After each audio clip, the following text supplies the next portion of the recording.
Coris Bank Baraka Togo est la branche islamique de Coris Bank International Togo qui a démarré ses activités depuis 2015. Il faut dire que dès le début, Coris Bank s'est intéressé à l'ensemble des activités, à l'ensemble des secteurs clés de l'économie, c'est-à-dire que l'élevage, l'agriculture, les infrastructures, mais aussi les particuliers par une offre de produits et services diversifiés. Donc l'optique d'avoir toujours et de faire toujours la banque autrement nous a amené à développer notre offre de produits et services conforme aux principes de l'islam. Donc en 2021, nous allons lancer la branche nommée Coris Bank Baraka, donc qui offre des produits et services conformes à l'éthique et qui respectent les principes de l'islam. Bon, il faut dire que ce n'est pas la seule filiale, parce que Coris Bank International fait partie d'un groupe et de ce groupe-là, il y avait déjà 6 filiales qui offrent des produits et services conformes à l'éthique islamique. Donc aujourd'hui, Coris Bank se présente comme la seule banque au niveau du Togo qui offre des produits et services conformes à l'islam et qui respecte les principes qui sont inscrits dans l'activité de la finance islamique.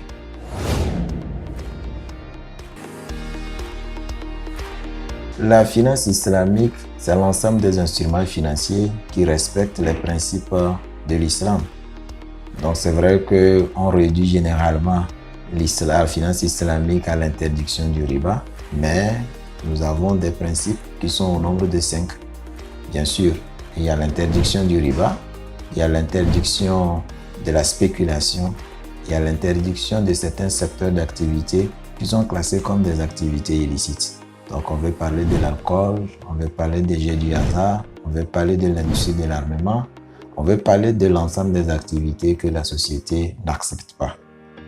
Et nous avons des interdictions, c'est-à-dire que nous en avons 2, nous avons des interdictions, nous avons des obligations, je vais dire. C'est-à-dire que l'obligation de partager les pertes et profits, et nous avons l'obligation d'avoir toujours un actif tangible lorsque nous réalisons un financement. C'est cette obligation-là qui fondamentalement nous sépare de l'activité de financement avec le classique.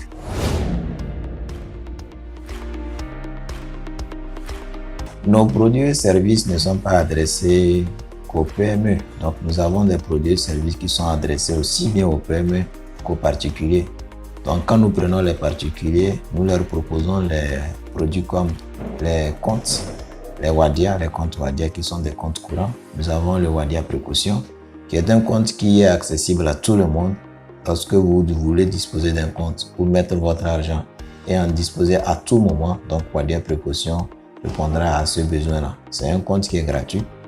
Nous avons Wadia Salaire qui est adressé aux salariés. Donc vous avez le compte qui vous permet de domicilier votre salaire et de bénéficier des financements. Bien sûr, avec tous les moyens de paiement, nous avons les chèques, nous avons les cartes bancaires, nous avons également les possibilités d'utilisation de Coris Money, qui est notre monnaie électronique. Nous avons le Wadia retraité qui s'adresse à nos parents qui ont fini leur carrière. Et la particularité de ce compte, c'est qu'il est gratuit. Bien entendu, il offre également la possibilité de bénéficier des financements. Et nous avons le Wadia particulier qui s'adresse à ceux qui sont peut-être dans leur activité et qui n'ont pas la possibilité d'avoir un compte personne morale ou bien qui sont dans une activité libérale, n'est-ce pas, qui nécessite de disposer d'un compte. Donc nous avons le Wadia particulier. Donc pour les personnes morales, donc notamment les PME dont vous avez posé directement la question, nous avons des comptes. Mais les comptes pour les personnes morales sont relatifs à leur statut juridique. Donc nous avons les Wadia entreprises individuelles, nous avons les Wadia SAL, les Wadia SA, les Wadia pour les associations, les ONG, les institutions internationales. Donc toute personne qui désire disposer d'un compte peut faire recours à la finance islamique. À côté de ces comptes que je viens de lister, nous avons 2 produits de financement qui sont déjà commercialisés. Notamment, nous avons le Murabaha qui consiste à acheter et revendre, qui est commercialisé aussi bien pour les particuliers que pour les PME, c'est-à-dire pour les personnes morales. Et nous avons aussi Ijara qui est le leasing en fait. Quand on veut faire la comparaison avec la finance classique, c'est le leasing, mais adressé uniquement aux personnes morales. Parce que là-bas, on va se dire qu'on achète un bien et on vous le loue. C'est à partir des loyers que vous payez, les mensualités ou bien les redevances que vous avez à notre endroit contre la location que nous vous faisons.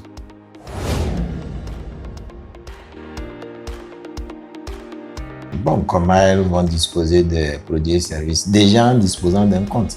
Parce que tout début de relation, il faut disposer déjà d'un compte.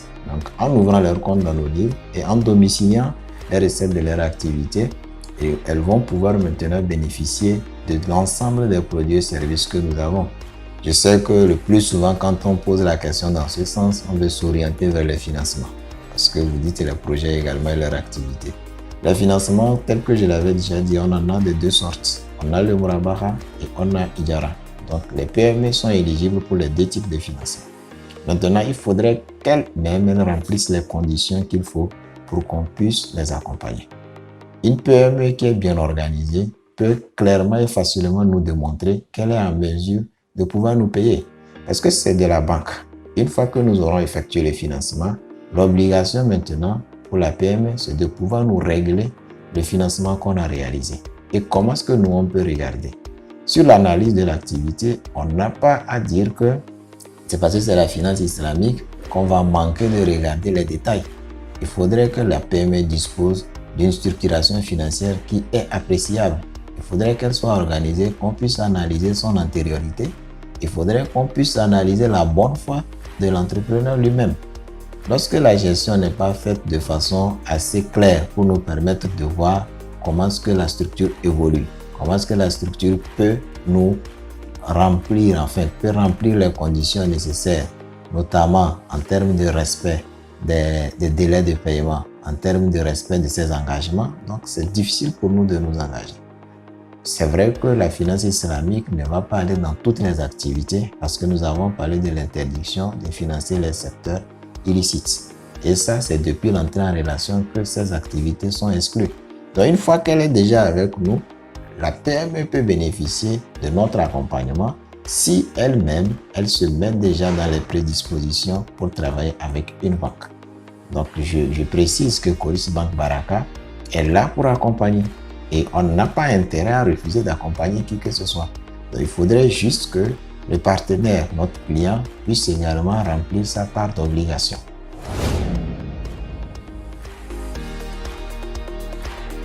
Non, les avantages pour les PME de l'UEMOA avec la finance islamique apparaissent déjà dès l'entrée en relation. Parce que lorsque vous prenez la finance islamique, il y a des principes qui nous obligent à avoir des comportements de partenariat. Et quand vous prenez les comptes de la finance islamique, c'est des comptes dont les dates de valeur, c'est le jour J. Donc, quand on dit jour J, ça veut dire que quoi? La PME peut déposer son argent, le reprendre le même jour sans qu'elle soit soumise à des intérêts débiteurs. Ça, c'est un avantage. Et nous avons comme principe également de ne facturer que sur des services réellement rendus. C'est pourquoi vous verrez que sur nos comptes, il est exclu de prendre des commissions de mouvement. Ça, ce sont des avantages. Et quand vous avez une relation avec la finance islamique, tout ce que vous traitez, c'est bien détaillé, bien précis. Parce que nous avons comme interdiction d'être dans la spéculation, c'est-à-dire que d'être dans le doute et dans le hasard. Donc, nous avons obligation de traiter de façon claire avec nos partenaires. Maintenant, quand nous nous intéressons au financement, lorsque vous prenez le financement Ijara, dont on a parlé plus haut, qui est de la location, c'est-à-dire qu'on veut comparer avec la finance classique, on va parler du leasing. Là, lorsque la banque est en train de louer un bien à un client, elle reste responsable et propriétaire. Donc, CBI Baraka reste propriétaire du bien et assume totalement ses responsabilités. Notamment lorsqu'il s'agit de faire les grandes réparations, c'est elle. Et dans le modèle même de Ijara, le loyer n'est payé que lorsque le bien est effectivement utilisé et qu'il rentre dans l'activité. Vous voyez, donc, tous ces avantages-là sont compatibles avec la réalité. Vous verrez un exemple, par exemple, quand la Covid était là, quand la BCAO prenait des restrictions ou bien prenait des mesures pour permettre aux opérateurs économiques de ne pas supporter des pénalités de retard et autres, avec la finance islamique, on n'en a pas besoin. la finance islamique avait déjà préétabli tous ces éléments-là pour permettre aux clients ou aux partenaires de pouvoir profiter d'une organisation bien d'une finance éthique, d'une finance responsable. Lorsque vous prenez le financement Murabaha, nous faisons de l'achat-vente. Lorsqu'on vous vend un bien, ça veut dire que vous maîtrisez clairement le prix de vente. Et ça, c'est un avantage, c'est un atout. Ça vous permet de bien planifier votre budget, de savoir exactement combien je dépense, combien je mets dans mon activité et quand est-ce que je vais payer. Et quand on parle des pénalités au niveau de la finance classique, la finance islamique n'est pas automatique en termes de pénalités. La finance islamique analyse la situation du client. Elle s'intéresse à ce qui se passe réellement dans l'activité du client comme un partenaire. Et les pénalités ne vont être appelées que sur des personnes qui sont de mauvaise foi. Et là, vous voyez clairement qu'on est dans une organisation de finances qui respecte l'éthique, qui est sociale, qui tient compte vraiment de l'intérêt de son partenaire. Donc, quand on est dans cette logique-là, on ne peut que dire que la finance islamique présente beaucoup d'atouts et beaucoup d'avantages pour les PME. Mais pas que, parce que la relation, ça peut être avec une PME, ça peut être avec des particuliers. Et ces avantages aussi sont réciproques au niveau des particuliers.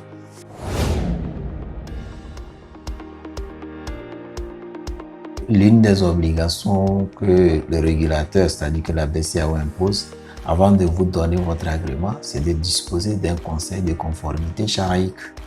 Donc le conseil de conformité charaïque, c'est une autorité que le régulateur demande de disposer en votre sein qui vous permet ou bien qui a pour responsabilité de vérifier si les produits, les services, les traitements respectent les principes de l'islam.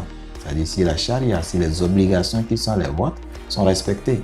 Donc c'est d'ailleurs leur responsabilité de s'assurer que les produits que nous commercialisons sont vraiment conformes à l'éthique. Et dans leur obligation de tâche, chaque année, nous tenons au moins 2 conseils de conformité internes.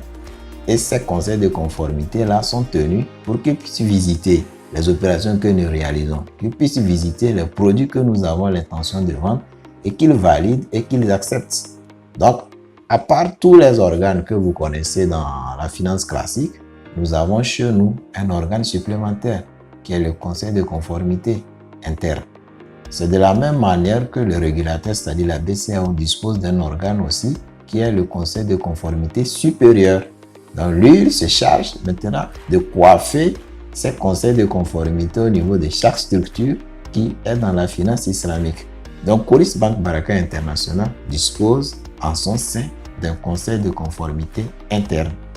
Et je peux préciser déjà l'identité des membres du conseil. Nous en avons 3. Le président, c'est Dr Koudi. C'est un Tunisien qui est vraiment spécialiste du domaine, qui fait partie même des organes qui orientent les activités islamiques, aussi bien au Togo que sur l'ensemble des institutions du monde entier. Nous avons l'imam Latif Mako, qui est le second membre. L'imam, il est connu, il est prédicateur, il est formé, il maîtrise la finance islamique. Et nous avons le professeur Nessa Noureddin, qui est professeur et qui est aussi également un connaisseur du domaine de la finance islamique. L'ensemble de ces acteurs-là ne sont choisis et acceptés que sur la compétence qu'ils ont à pouvoir répondre en termes de respect des principes islamiques, en termes de connaissance des activités de la finance islamique.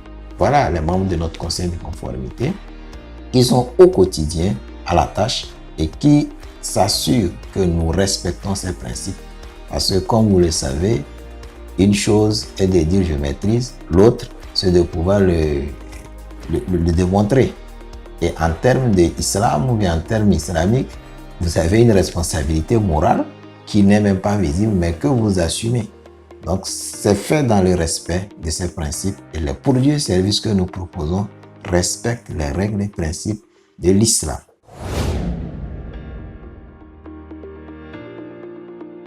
L'avenir de la finance islamique dans la zone du Lyomois est rassurant et très prometteur. Juste en se basant sur les dernières informations sorties par la BCEAO en janvier 2023, c'est-à-dire que le mois passé, plusieurs actions sont menées par celle-ci. Notamment, nous avons le cadre bancaire qui est en train d'être finalisé pour permettre aux institutions de finances islamiques de disposer d'une comptabilité. Nous avons eu en 2022 toujours, nous avons eu les contrats que nous avons ensemble travaillé pour permettre à ce que ça soit uniformisé au niveau de l'ensemble des institutions de finances islamiques. Nous avons eu plusieurs activités. Donc pour dire que la BCA ou le régulateur également est en train d'avancer à pas de géant par rapport à tout ce qu'il faut mettre en place pour permettre à ce que ces institutions se développent. Et cela en témoigne le nombre important qui commence par avancer. Donc le nombre d'institutions qui offrent des produits de la finance islamique a progressé de 54%.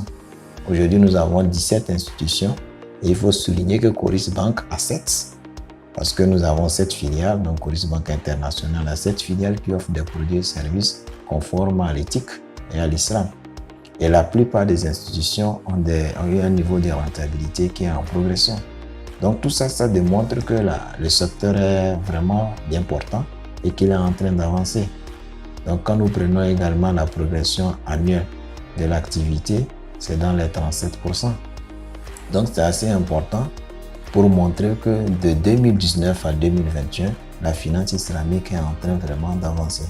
Quand nous prenons particulièrement notre filiale Coris Bank Baraka, nous avons à la fin de l'année 2022 un nombre de comptes qui tournait autour de 2000. Pourtant, nous avons commencé l'activité bien qu'en 2021. Donc ça veut dire que les gens sont preneurs des produits de la finance islamique. En termes d'emploi, nous avons plus de 900 millions de financements réalisés et des ressources collectées, on était au-delà d'1,6 milliard. Donc ça montre que quoi? Ça montre qu'il y a un marché et que la finance islamique a de beaux jours devant elle. Il faut rappeler que la finance islamique, c'est l'une des finances les plus sûres. Quand nous retournons un peu derrière, en 2008, quand il y a eu la crise, la finance islamique, les banques islamiques ont été épargnées parce qu'il y avait une organisation qui était bien solide et étant donné qu'elles sont basées sur des règles assez centrées sur le réel, donc ça n'a pas causé de problème.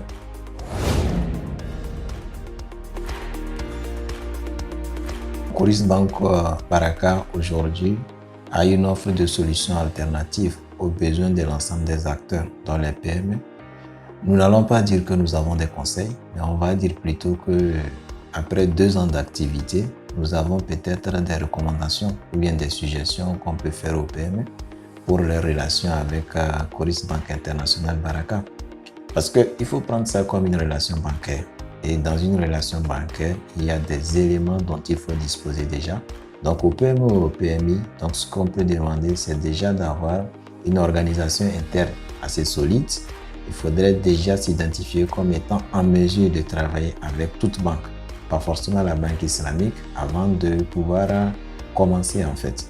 Parce que le problème que nous rencontrons le plus souvent, c'est que le besoin est là. Vous avez en face de vous une personne aussi qui est de bonne foi, mais dont l'organisation est assez limitée. Donc, vous n'avez pas des éléments qui vous permettent d'analyser sa situation financière. Vous n'avez pas des éléments qui vous donnent des informations sur son passé, sur l'antériorité de ses relations. Vous n'avez pas également des informations qui vous permettent de vous projeter sur l'avenir. Donc, l'ensemble de ces éléments-là sont nécessaires pour nous permettre de prendre une décision. Parce que quand on dit la finance islamique, ça ne veut pas dire que notre analyse du risque, c'est une analyse qui est différente. Donc nous faisons une même analyse que ce que le classique fait. Juste que nous nous intégrons le caractère charaïque. Nous nous assurons que l'activité est conforme aux principes islamiques. Donc ce que nous pouvons dire, c'est que aux acteurs économiques ou bien aux PME, c'est qu'on est là pour les financer, mais il faudrait qu'elles soient déjà dans des dispositions qui nous permettent de développer une relation gagnant-gagnant.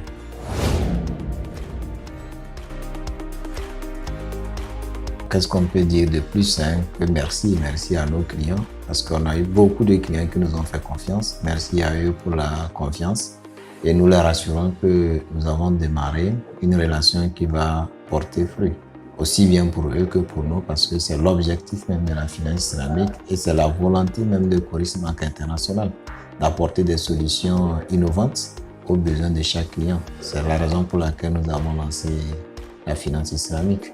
Je dirais également merci à mon ami Touré, le responsable d'AT Corporate, qui, grâce à sa branche de communication et Islamic Financial Insights, a bien voulu partager ces moments avec nous et nous permettre également de passer par son canal pour atteindre un objectif commun, c'est-à-dire faire connaître la finance islamique. Donc merci à tout le monde et que le Tout-Puissant nous permette à chacun de pouvoir atteindre ses objectifs. Assalamu alaikum wa rahmatullahi wa barakatuh.